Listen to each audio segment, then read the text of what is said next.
Hello मेरे प्यारे बच्चों, आपका बहुत बहुत स्वागत है ज्योमेट्रिक्स क्लासेस फॉर मैथमेटिक्स में। आज आप सुनेंगे मैथमेटिक्स की कहानी झा सर की जुबानी। आज मैं आप लोगों के लिए लेकर आया हूं class 11th mathematics chapter 10 straight line. बहुत बच्चों ने रिक्वेस्ट किया, गुनतास कहता है डर लग रहा है। मैं गुनतास के लिए एक लाइन सुनाना चाहता हूं।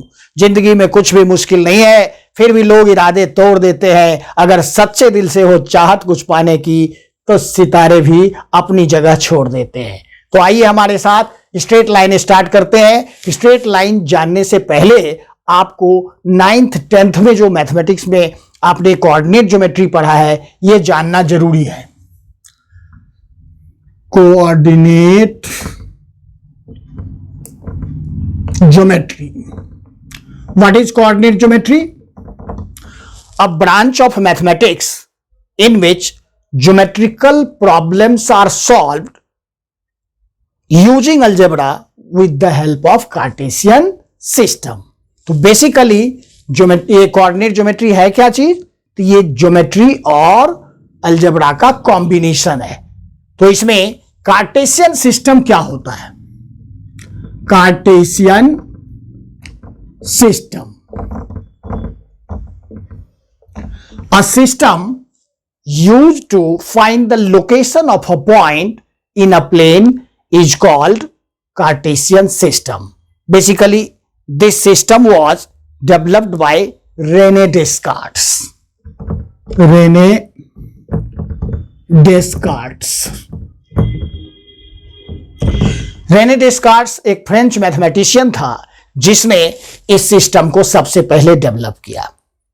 उसके ऑनर में, रेने डेस्कार्ट के ऑनर में इसका नाम रखा गया Cartesian system. In this system we draw two mutually perpendicular lines. One of them is horizontal. This is horizontal line, other is vertical line. This is vertical line. This is x. This is x dash. Negative x. This is y. This is negative of y. This is known as x-axis and this is known as y-axis. अब दोनों को इकट्ठा अगर बोलेंगे तो coordinate axes बोलते हैं, AXES. Both x-axis as well as y-axis are known as coordinate axis. The point of intersection of x-axis and y-axis is called origin. Now, suppose we have a point P. How will you find the location of point P? To find the location of a point P, we draw two perpendicular lines. One, suppose this is PM and this is PN. This point is a unit away from origin to the right direction and this point is B unit away from origin above the origin. Then what is this distance? This is A and this will be B. Then the location of point P is denoted as a b. तो अब इस P point को हम A B से denote करते हैं। ये एक ऑर्डर्ड पेयर है। अब इस ऑर्डर्ड पेयर में ब्रैकेट के अंदर दो नंबर लिखा हुआ है, दो चीजें लिखा हुआ है, ए और बी। ए क्या बताता है? तो ए बताता है एक्स कोऑर्डिनेट को और बी क्या बताता है? Y coordinate. अब एक्स कोऑर्डिनेट का दूसरा नाम है एब्सिसा, ABSCISSA, और जो y कोऑर्डिनेट है इसका नाम है ऑर्डिनेट। तो y कोऑर्डिनेट को ऑर्डिनेट बोलते हैं और x कोऑर्डिनेट को एब्सिसा बोलते हैं। तो सबसे पहले x कोऑर्डिनेट लिखा जाता है, फिर y कोऑर्डिनेट लिखा जाता है। व्हाट इज x कोऑर्डिनेट और एब्सिसा? तो abscissa is the perpendicular distance from y axis. y axis से परपेंडिकुलर डिस्टेंस, ये उतना ही डिस्टेंस होगा जो O से होगा, ऑरिजिन से होगा। तो ऑरिजिन से A डिस्टेंस पर ये है, तो इसका x कोऑर्डिनेट A हो गया, y एक्सिस से डिस्टेंस। और यहां से ये डिस्टेंस b है तो ये b हो गया। a कॉमा b इस पॉइंट p का लोकेशन हो गया। तो a का मतलब क्या हुआ, a x कोऑर्डिनेट है तो a हो गया distance from y axis and b क्या हो गया, distance from x axis. Can you say what is the coordinate of point m? Coordinate of point m is a comma 0। What is the coordinate of point n? This is 0 comma b। Coordinate of any point on x-axis is represented as x, 0 and coordinate of any point on y-axis is represented as 0, y। अगर आपसे एक बोला जाए कि एक point का coordinate बताओ, find the coordinate of a point which is 3 units left from origin. Origin से लेफ्ट में 3 यूनिट डिस्टेंस पर कोई पॉइंट है, उस पॉइंट का कोऑर्डिनेट क्या होगा? तो लेफ्ट का मतलब हुआ कि ऑरिजिन से जब आप लेफ्ट पे आओगे तो क्या होगा, वो नेगेटिव, सपोज करो -3 है तो 3 यूनिट यहां आएंगे लेफ्ट में, तो इस पॉइंट का कोऑर्डिनेट हो जाएगा -3, 0। अगर आपसे बोला जाए कि 5 यूनिट राइट ऑफ ऑरिजिन, तो 5 पॉजिटिव है तो ऑरिजिन से राइट साइड जाएंगे।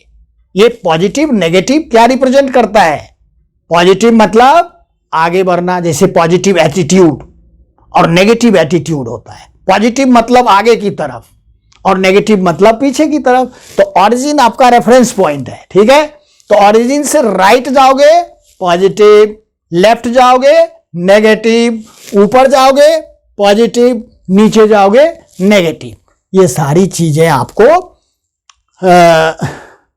9th-10th में ये सब पढ़े ही होंगे आपने। अब बात करते हैं, ये जो x एक्सिस और y एक्सिस है, ये इस पूरे प्लेन को 4 इक्वल पार्ट में डिवाइड करता है। x axis and y axis both divide the plane into 4 equal part and each part is known as quadrant. This is first quadrant, this is second quadrant, this is third quadrant, this is fourth quadrant. What is the sign of coordinate of point in first quadrant? Represented as plus. This is negative, x negative, y positive, so this is negative, positive. In this quadrant, x is negative and y is negative, both negative, so negative. और in this quadrant x positive y negative plus minus. तो ये था हमारा basic, ये सब बातें आपने 9th class में ही पढ़ा होगा। अब आपको पॉइंट भी प्लॉट करने आता है कि जैसे मान लो ये पॉइंट 2 है, यहां मान लो 3 है, तो इस पॉइंट का कोऑर्डिनेट 2,3 होगा। अगर -2 -3 है, यहां पर आएगा -2 इस पे देखेंगे, -3 इस पर देखेंगे, जिस पॉइंट पे होगा उसका पॉइंट का लोकेशन हम बता देंगे। अब इससे आगे बढ़ते हैं, अब चलते हैं हम डिस्टेंस बिटवीन 2 पॉइंट्स, यानी कि डिस्टेंस फॉर्मूला। बेसिकली एक पॉइंट है A, इसका कोऑर्डिनेट x1 y1 है, दूसरा पॉइंट है B, इसका कोऑर्डिनेट x2 y2 है। अब आपको इसके बीच का डिस्टेंस फाइंड करना है। Very simple, AB equal to √x2 minus x1 whole square plus y2 minus y1 whole square. अब ये कैसे आया, इतना ज्यादा डिटेल में जाने की जरूरत नहीं है, ये आपने 10th में किया होगा। इसका एप्लीकेशन मैं बता देता हूं। अगर सपोज करो ये पॉइंट 1 2 है, ये पॉइंट 3 4 है, इस पॉइंट का नाम दे दिया A, इस पॉइंट का नाम दे दिया B। अब आपको ए बी डिस्टेंस फाइंड करना है। वेरी सिंपल, अंडर रूट लगाओ, पहला माइनस पहला, 3 माइनस 1, 3 माइनस 1 का square plus 4 minus 2 square, this is equal to 3 minus 1 2, 2 square 4, 4 minus 2, 2 square 4, 4 plus 4 8, under root 8, this is equal to 2 root 2। ये answer आ गए। तो इस तरह से इस फॉर्मूले को यूज करके आप किसी दो पॉइंट के बीच का डिस्टेंस फाइंड कर सकते हो। और भी एप्लीकेशन बहुत सारे हैं डिस्टेंस फार्मूला के, जैसे कि मान लो 4 पॉइंट दे दिया, आपको बोला गया कि बताओ ये स्क्वायर है। आप क्या करेंगे, डिस्टेंस फार्मूला यूज करके आप a b b c c d d a चारों निकालेंगे। अगर चारों साइड इक्वल हो जाए और दोनों डायगोनल भी निकालेंगे, दोनों डायगोनल इक्वल जाए तो स्क्वायर होगा। तो उसकी प्रॉपर्टी से रिलेटेड, जैसे स्क्वायर की प्रॉपर्टी है all 4 sides are equal and both diagonals are equal. इसी तरह से अगर रेक्टेंगल बोला जाए, चारों साइड निकाल लो, दोनों डायगोनल निकाल लो। If both pair of opposite sides are equal and both diagonals are equal then it is rectangle। अब पैरेललोग्राम अगर आ जाए तो both pair of opposite sides are equal।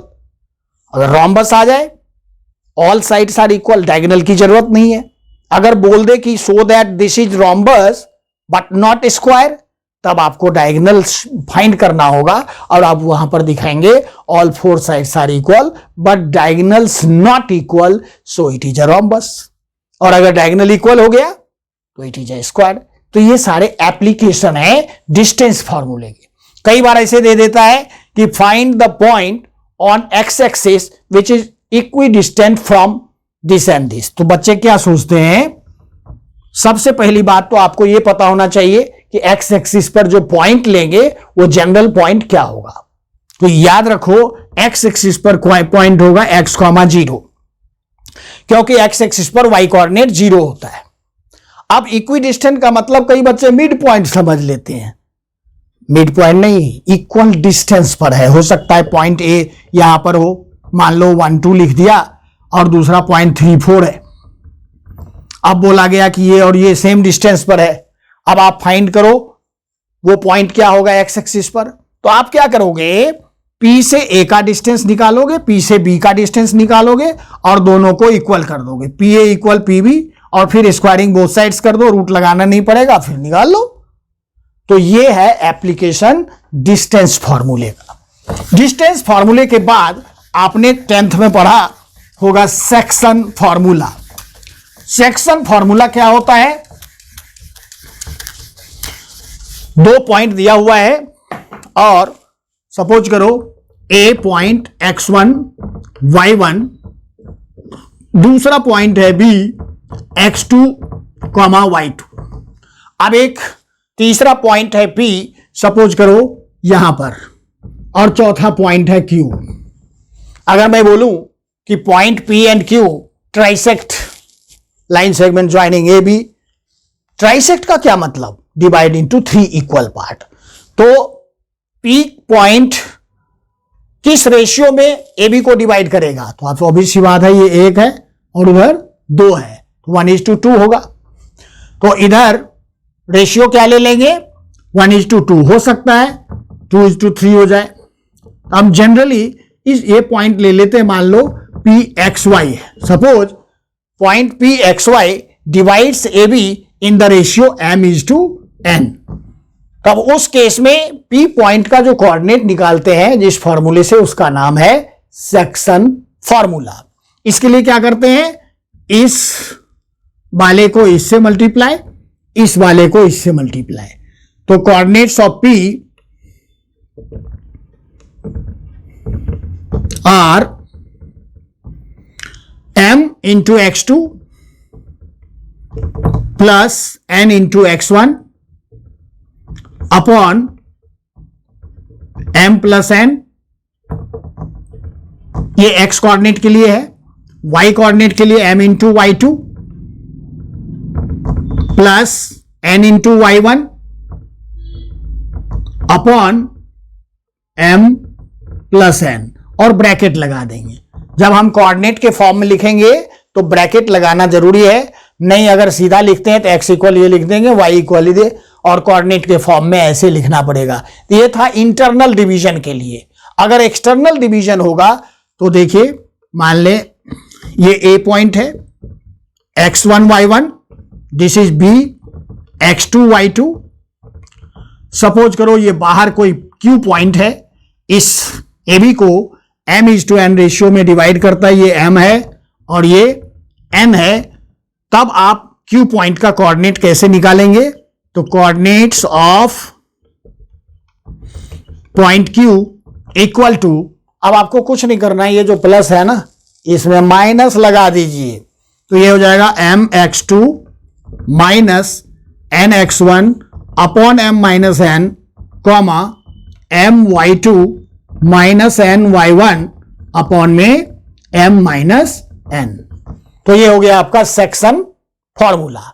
अब सेक्शन फॉर्मूला में ये पॉइंट तो यहां पर था, अगर एग्जैक्ट मिड में हो तो मिड में होगा तो क्या करेंगे, ये देखिए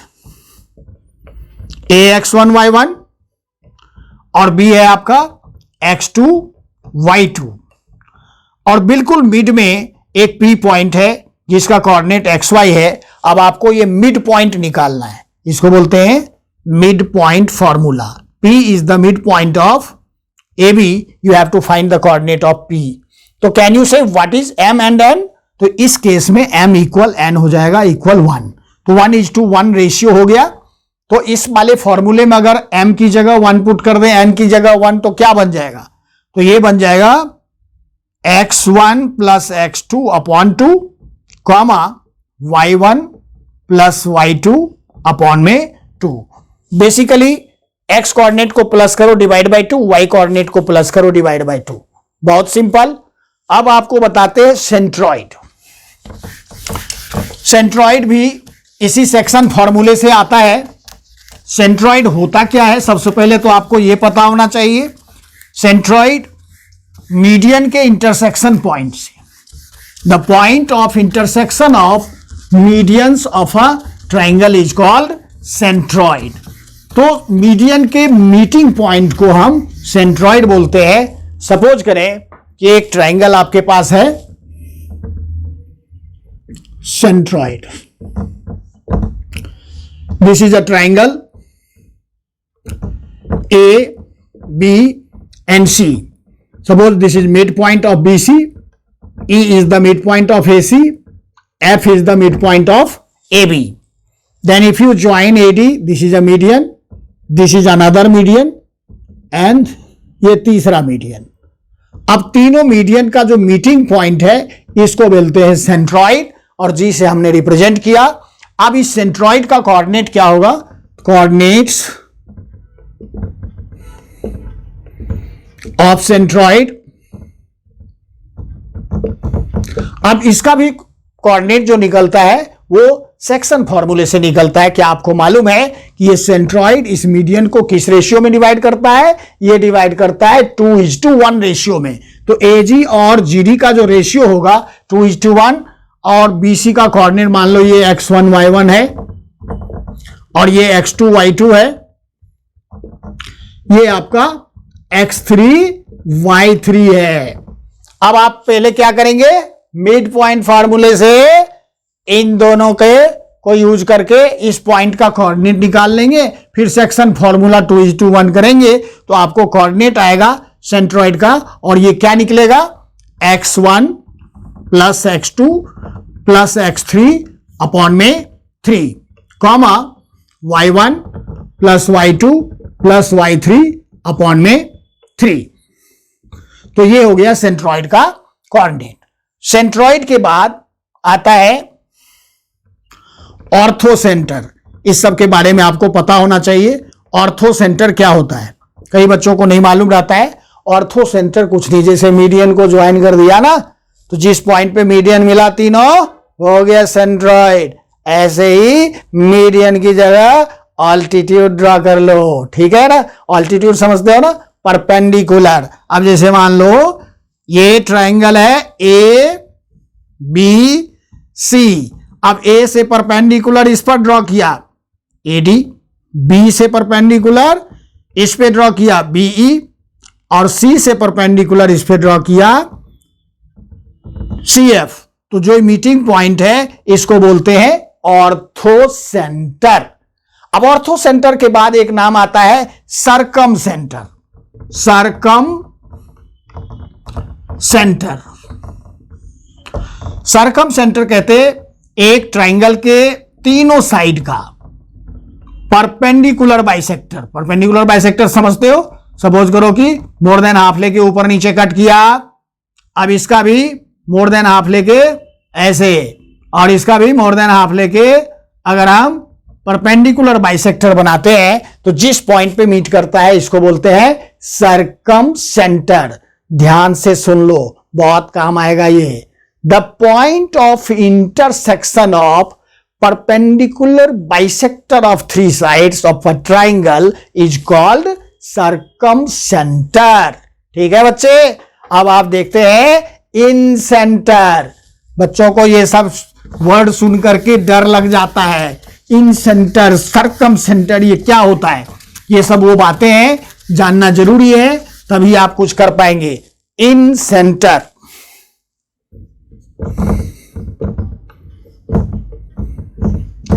अब इन सेंटर क्या होता है? एक ट्राइंगल बनाइए ए बी सी। अब ए का एंगल बाइसेक्टर बनाते हैं। ये एंगल बाइसेक्टर है, बी का एंगल बाइसेक्टर ये है और इसका एंगल बाइसेक्टर ये है। अब तीनों एंगल बाइसेक्टर जिस पॉइंट पे मिलेगा इसको बोलते हैं इन सेंटर।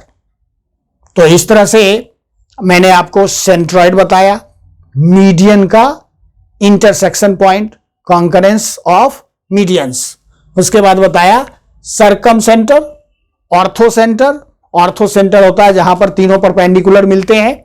सर्कम सेंटर होता है परपेंडिकुलर बाइसेक्टर ऑफ साइड्स जहां मिलता है।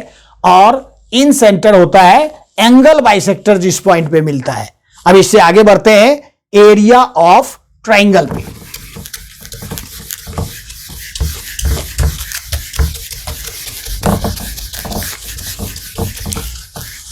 एरिया ऑफ ट्राइंगल में एक ट्राइंगल बनाते हैं। ये ट्राइंगल है ए x1 y1 b x2 y2 और c x3 y3। अब आपको इस ट्राइंगल का एरिया निकालना है। Area of triangle ABC equal half, और ये एब्सोल्यूट वैल्यू मॉड लगाते हैं x1 ब्रैकेट में y2 माइनस y3। अब इसका x1 लेंगे और ऐसे रोटेशन चलता है, ऐसे यहां से साइक्लिक ऑर्डर में y coordinate y2 minus y3। फिर इसका x2 लेंगे तो ब्रैकेट में यहां से ऐसे चलेंगे y3 माइनस y1। फिर x3 लेंगे प्लस में और ब्रैकेट में y1 माइनस y2। सिंपल है, याद रखना। देखो 1 2 3 1 2 3। अब 1 को छोड़ दो, 2 3 1, फिर 2 को छोड़ दो, 3 1 2। ऐसे अगर देखे 1 2 3 और साइक्लिक ऑर्डर में चले, इसका 1 लेंगे x का, फिर 2 3 1 2 3, फिर इसका 2 लेंगे 3 1, फिर 3 लेंगे 1 2। ऐसे होता है 1 2 3 1 2 3 2 3 1 3 1 2।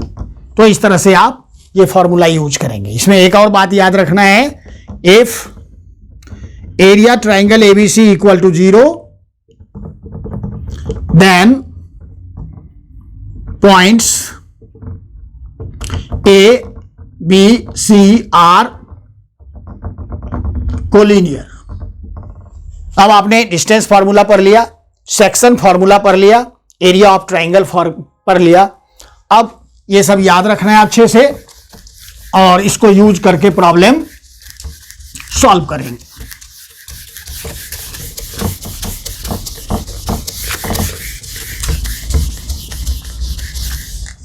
अब नेक्स्ट टॉपिक है slope of a line. Slope of a line. बच्चों इसी पर सारा खेल है, स्लोप ऑफ लाइन पे ही। स्ट्रेट लाइन का बेसिक कॉन्सेप्ट तो चाहिए ही, जो आपने 9th में पढ़ा, लाइंस एंड एंगल्स, चाहे ज्योमेट्री का हो रूल या कोऑर्डिनेट ज्योमेट्री का हो, वो सब तो चाहिए ही। साथ में 11th क्लास में जो आप नया वर्ड इंट्रोड्यूस हो रहा है, स्लोप ऑफ अ लाइन। अब स्लोप ऑफ अ लाइन क्या होता है? What is slope? तो बेसिक डेफिनेशन ये है कि कोई लाइन एक्स एक्सिस के साथ पॉजिटिव डायरेक्शन में, एंटी क्लॉकवाइज डायरेक्शन में पॉजिटिव एक्स एक्सिस के साथ जो एंगल बनाता है उसके टेंजेंट को हम स्लोप बोलते हैं। जैसे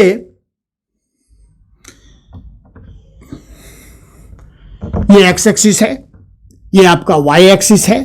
अब एक लाइन हमने बना दिया ऐसे, अब ये लाइन एक्स एक्सिस के साथ दो एंगल बना रहा है, एक ये और एक इधर। तो हमने कहा कि पॉजिटिव एक्स एक्सिस के साथ एंटी क्लॉकवाइज ऐसे चलेंगे, घड़ी की सुई ऐसे चलती है, आपको चल रहा है एंटी क्लॉकवाइज, तो यहां से ऊपर की तरफ। तो यहां पर सपोज करते हैं थीटा एंगल बनता है, तो स्लोप क्या होगा? स्लोप होगा tan थीटा, और स्लोप को हम रिप्रेजेंट करते हैं m से। आपको मालूम है m क्या होता है? m से क्यों रिप्रेजेंट करते हैं? तो m फ्रेंच वर्ड से आया है, फ्रेंच वर्ड है मॉन्टर, MONTER, मॉन्टे। इसका मतलब होता है माउंटेन, मतलब कि क्लाइंब, इससे रिलेटेड है। Ascend, ascend, ASCEND। तो क्लाइंब से अगर आप इसकी बात करें स्लोप की, तो स्लोप का मतलब हो गया झुकाव, ढलान। जैसे मान लो, सपोज करो कि ये एक्स एक्सिस है और ये कोई लाइन है। अब ये लाइन एक्स एक्सिस पे मान लो ऐसे है, कितना एंगल बना रहा है? 0। स्लोप क्या होगा? 0, क्योंकि tan 0 0 होता है। थोड़ा सा इसको उठाओ, अब जैसे उठाए तो कुछ एंगल बन गया, मान लो 30 डिग्री का एंगल बना, स्लोप क्या होगा? tan 30। 45 बन गया, tan 45। 60 बन गया, tan 60। 90 बन गया, क्या होगा slope? tan 90 equal not defined. 120 बन गया, क्या होगा स्लोप? एंगल ऑब्ट्यूस है, सेकेंड क्वाड्रेंट में आप पहुंच गए, tan थीटा नेगेटिव होगा, ट्रिग्नोमेट्री में आपने पढ़ा होगा। तो जब एक्यूट एंगल होगा यानी कि लेस देन 90 होगा तो स्लोप पॉजिटिव होगा, और जैसे ही 90 से आगे बढ़ेंगे तो स्लोप नेगेटिव हो जाएगा। तो इस तरह से अगर आपसे पूछा जाए कि what is the slope of x axis, तो slope of x axis is 0। Slope of x axis equal to 0। Slope of x axis हो गया 0।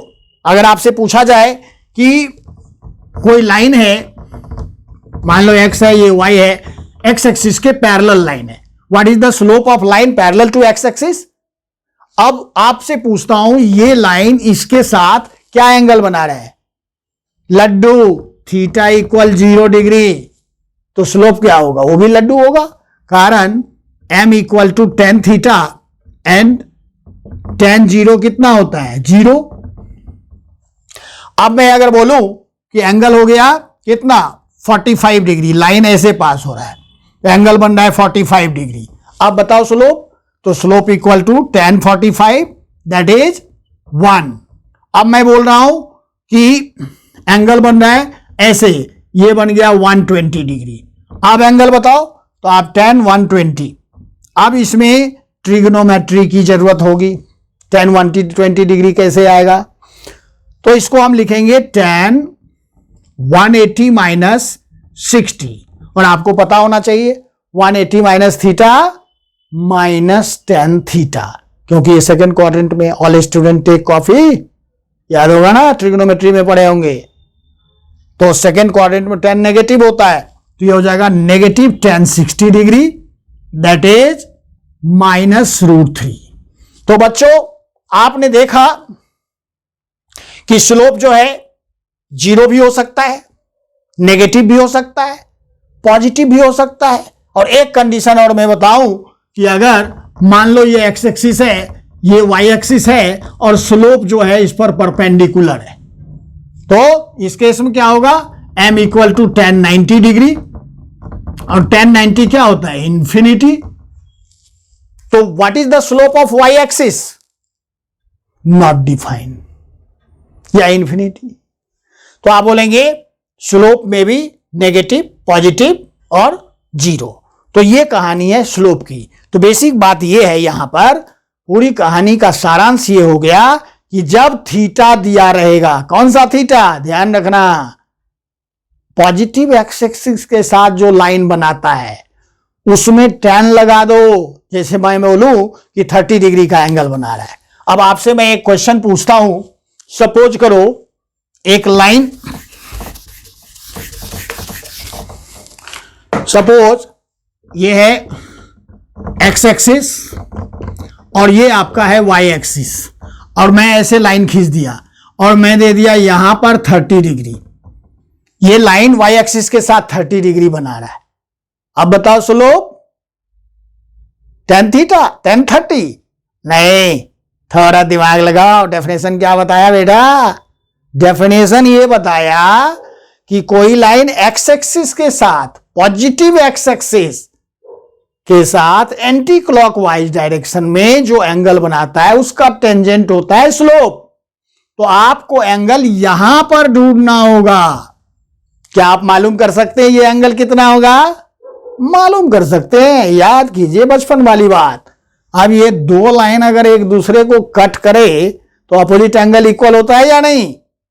Yes, very good. तो ये एंगल कितना, बोलो बच्चे? 30 डिग्री। और ये बताओ कितना?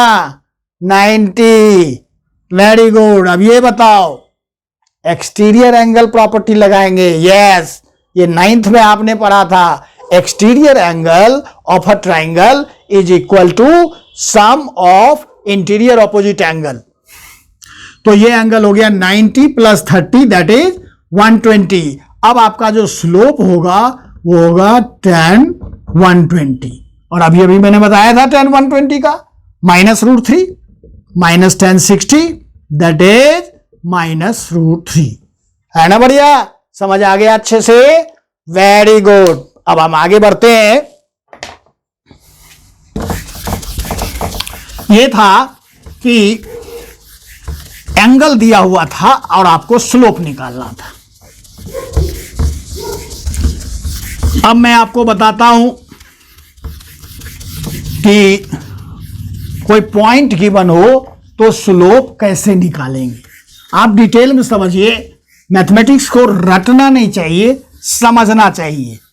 अगर आप अच्छे से समझ लेंगे तो क्वेश्चन सॉल्व करेंगे चुटकियों में। हम अपने बच्चे को क्वेश्चन ज्यादा नहीं कराते, बहुत कम। देखो जगनीत को सिर्फ समझा देता हूं और मुश्किल से पूरे एक्सरसाइज में 1-2 क्वेश्चन पूछता है। रीजन क्या है? फंडा क्लियर। तो आप भी अपना फंडा क्लियर कीजिए झांसर के साथ और क्वेश्चन को बना दीजिए हलवा, नहीं तो क्वेश्चन दिखाएगा अपना जलवा। देखो slope of a line,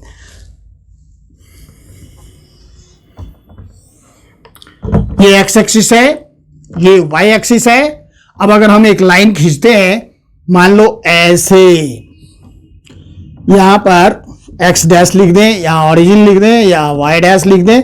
suppose करो एक पॉइंट यहां पर है ए x1 y1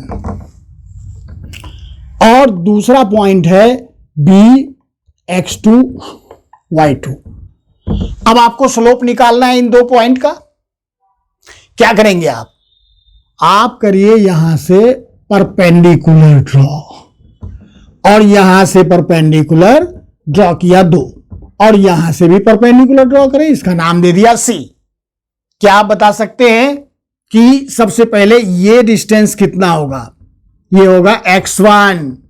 ये डिस्टेंस कितना होगा? ये होगा x2। अब बच्चे यहां से यहां तक कितना होगा? अब मान लो ये पूरा x2 है, ये x1 है, तो ये डिस्टेंस क्या होगा? इस पूरे में से इसको माइनस कर दो, तो ये हो जाएगा आपका x2 माइनस x1। ठीक है? अब ये x2 माइनस x1 है तो ये भी x2 माइनस x1 होगा। ठीक है? अब देखो ये पूरा डिस्टेंस कितना होगा? यहां पर y कोऑर्डिनेट y2 है, और ये डिस्टेंस कितना होगा? यहां y1 है, तो ये डिस्टेंस आपका y1 हो गया, तो ये भी आपका y1 होगा। अब ये हो जाएगा y2 माइनस y1। अब सपोज करते हैं कि ये लाइन x एक्सिस के साथ थीटा एंगल बनाता है, तो स्लोप क्या होता है? tan theta. tan थीटा होता है। फिर पॉइंट कहां आया? तो अब हम देखते हैं कि ये जो x एक्सिस है वो इस लाइन के पैरेलल होगा, क्योंकि ये लाइन पे ये भी परपेंडिकुलर है, ये भी परपेंडिकुलर। किसी लाइन के ऊपर अगर आप दो परपेंडिकुलर लाइन ड्रॉ करोगे तो ये दोनों लाइन आपस में क्या होगा? Parallel. And you know that if two parallel lines are intersected by a transversal then each pair of corresponding angles are equal. अब आप देखो ये लाइन पैरेलल है, तो ये एंगल और ये एंगल क्या होगा? Corresponding angle. ये थीटा है तो ये भी थीटा हो जाएगा, तो m इक्वल हो जाएगा tan theta. Now consider in this triangle tan theta equal perpendicular upon base. tan theta basically perpendicular और बेस का रेशियो होता है, तो परपेंडिकुलर यहां पर क्या है? BC, और बेस क्या है? AC, BC upon AC। और BC कितना है? y2 माइनस y1, और अपॉन AC क्या है? x2 minus x1। तो बेसिकली ये हो गया delta y upon delta x, मतलब change in y upon change in x। तो बेसिकली स्लोप जो है change in y upon change in x। Change in y और चेंज इन x का एक रेशियो है, तो आपको याद रखना है m equal to y2 minus y1 upon x2 minus x1। ये y कोऑर्डिनेट का डिफरेंस है, ये x कोऑर्डिनेट का डिफरेंस है।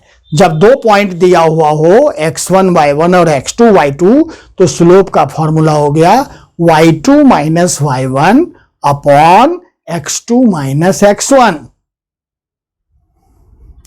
अब इसी पर सारा खेल है, सारा खेल इसी पर है। बहुत अच्छे से समझिए इसको, बहुत मजा आने वाला है। आप सारे क्वेश्चन को धुआं कर देंगे अगर आपका कॉन्सेप्ट क्लियर हो जाए। चुटकियों में क्वेश्चन सॉल्व करेंगे जगनीत की तरह।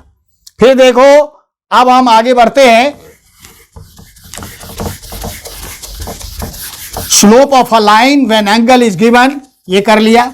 Slope of a line when two points are given, ये भी कर लिया। अब देखते हैं कि अगर दो लाइन आपस में पैरेलल हो तो उसके स्लोप का क्या होगा। तो आइए इसके लिए, when two lines are parallel, हम देखें ये एक्स एक्सिस है, ये वाई एक्सिस है, ये ओरिजिन है, वाई डैश एक्स डैश। दो पैरेलल लाइन बनाते हैं। सपोज करो ये एक लाइन है, दूसरी पैरेलल लाइन ऐसे बनाया। अब ये जो पैरेलल लाइन है आपस में, सपोज करो ये L1 है, suppose this is L1 and this is L2। L1 line makes angle alpha with x axis and L2 line make beta with x axis. What is relation between alpha and beta? These two parallel lines are intersected by a transversal. Then each pair of corresponding angles are equal. That's why alpha equal to beta. Alpha और beta equal होगा क्यों? क्योंकि दो parallel line को कोई transversal cut करे तो corresponding angle equal होगा। ये 9th क्लास में आपने पढ़ा है। When tan alpha equal tan beta and m1 equal to m2. Conclusion is when two lines are parallel, when two lines are parallel, then their slopes are equal. जब दो line parallel होंगे तो उनका slope equal होगा। अब जब दो line perpendicular होगा तब स्लोप क्या होगा, तो आइए देखते हैं।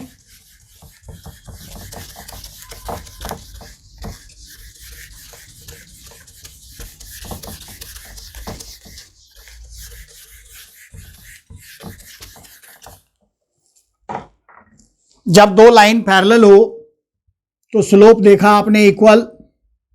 अब हम दो ऐसे लाइन बनाएंगे जो एक दूसरे के ऊपर परपेंडिकुलर होगा। ये y एक्सिस है, ये y डैश है, ये x डैश है, ये ऑरिजिन है। सपोज करो एक लाइन ऐसे बना दिया, सपोज करो एक दूसरी लाइन ऐसे बना दिया और दोनों 90 डिग्री का एंगल बना रहा है यहां पर। ठीक है, अब ये एंगल बनाता है अल्फा, ये एंगल बनाता है बीटा। सपोज करो ये लाइन L1 है और ये लाइन L2 है। Line L1 makes angle alpha with x axis and line L2 makes angle beta with x axis. What is the slope of line L1? तो M1 equal to tan alpha, right. M2, what is the slope of line L2? That is M2 equal to tan beta. Okay, this is 90 degree, this is alpha. What is beta? What is the relation between beta and alpha? These two angles are interior angle. Again, using exterior angle property, beta equal to 90 plus alpha. Using exterior angle property, beta equal 90 plus alpha. अब tan लगा दो दोनों तरफ, तो tan beta equal to tan 90 plus alpha. Do you know tan 90 plus alpha equal minus cot alpha. tan beta equal minus cot alpha. Minus cot alpha can be written as tan beta equal -1 upon tan alpha. What is tan beta? Tan beta is slope of second line, that is M2. M2 equal to negative tan alpha, that is 1 by M1. It means when two lines are perpendicular, then their slopes are negative reciprocal of each other. Negative reciprocal. Suppose करो इस line का slope 2 है, तो इस line का slope क्या होगा? Negative लगा दो और रेसिप्रोकल कर दो -1/2। आप मान लो सपोज करो 2/3 है एक लाइन का, दूसरे लाइन का क्या होगा? -3/2। अगर मान लो एक लाइन का -1/3 है, दूसरे लाइन का क्या होगा? नेगेटिव लगाओ तो ये पॉजिटिव हो जाएगा, पॉजिटिव रहेगा तो नेगेटिव हो जाएगा, उल्टा कर देंगे 3 हो जाएगा। तो इसका मतलब when two lines are perpendicular, suppose L1 perpendicular L2, then product of slope M1 into M2 equal to -1। जब दो लाइन एक दूसरे पर परपेंडिकुलर हो तो दोनों लाइन के स्लोप का प्रोडक्ट -1 होगा, या फिर ऐसे कह लें कि एक लाइन का स्लोप दूसरे लाइन का नेगेटिव रेसिप्रोकल होगा। अब इसके बाद एक है एंगल बिटवीन टू लाइन्स।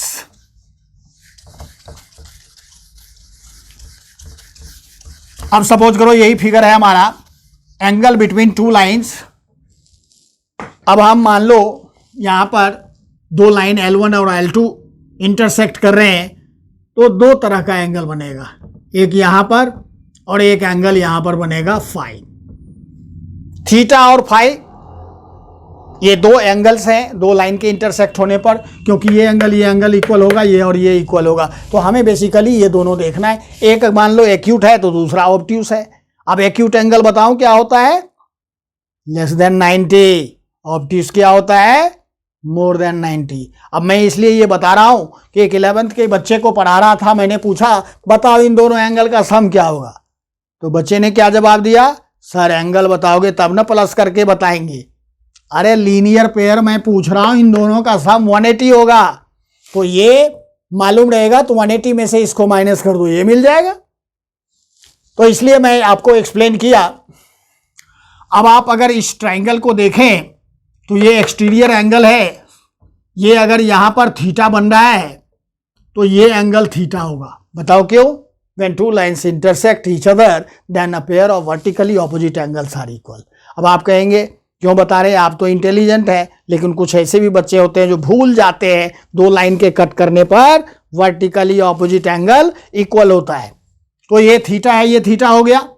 तीसरी बात, ये एक्सटीरियर एंगल है, ये एंगल इस दोनों एंगल का क्या होगा, सम होगा। तो using exterior angle property, using exterior angle property, beta equal to theta plus alpha, ऐसे लिख दो, theta plus alpha equal to beta. तो थीटा इक्वल क्या हो जाएगा, बीटा माइनस अल्फा। अब आप दोनों तरफ tan लगा दो, तो ये हो जाएगा tan theta equal to tan beta minus alpha. अब यहां पर आपको tan a माइनस बी का फॉर्मूला लगाना होगा, आपने ट्रिग्नोमेट्री में पढ़ा होगा, tan a minus tan b upon 1 plus tan a into tan b। अब वो अगर यूज करें हम, तो ये हो जाएगा tan beta minus tan alpha divided by 1 plus tan beta into tan alpha.